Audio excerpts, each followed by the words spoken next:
Romy Schneider doit être bousculée pour aimer.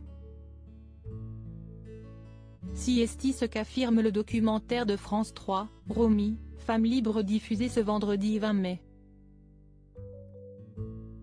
Le moins que l'on puisse dire, si est que la comédienne n'a pas eu énormément de chance en amour. Après sa douloureuse séparation d'avec Alain Delon, Romy Schneider est tombée dans les bras d'Harry Mayenne, qui deviendra le père de son premier enfant, David. Sauf que leur histoire a débuté sur une liaison. Si est au printemps 1965, à Berlin, qu'elle rencontre le dramaturge de 40 ans. Il a 14 ans de plus qu'elle. Surtout, il vénère le théâtre et n'a que mépris pour le cinéma.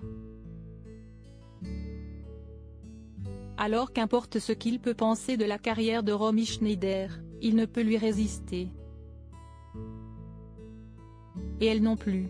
Mayenne m'est tellement supérieur qu'il me procure un sentiment de sécurité jusqu'alors inconnu, confie la principale intéressée, dans une archive dégotée par le documentaire. Le coup de foudre est immédiat. L'amour est là. Mais ce serait trop simple si Harry Mayenne avait été pleinement disponible. Non, il est marié. Alors pour pouvoir l'aimer librement, Romy Schneider fait un geste fou, payer son divorce. Romy décide d'acheter la liberté de son homme. Elle paie son divorce et s'offre un avenir avec l'homme qu'elle veut. Le geste ne manque pas de panache et fait preuve en 1966 d'une incroyable modernité, raconte le documentaire.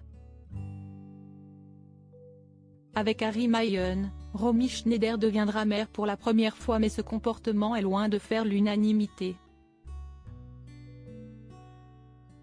En Allemagne, cela est vu comme de la provocation pure et simple. Après avoir trahi la patrie pour un Français, voilà que Romy se retrouve briseuse de ménage à Berlin. Leur colère est néanmoins rapidement apaisée par l'union des deux tourtereaux. Le 15 juillet 1966, Romy Schneider et Harry Mayenne se passent la bague au doigt à Saint-Jean-Cap-Ferrat. La sublime comédienne est déjà enceinte de 5 mois.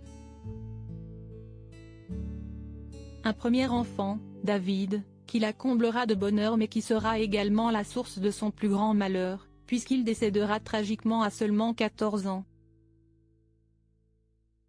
Décès auquel Harry Mayenne n'assistera pas, s'étant suicidé en 1979, 7 ans après la séparation d'avec Romy Schneider et 4 ans après leur divorce houleux. Loading Widget.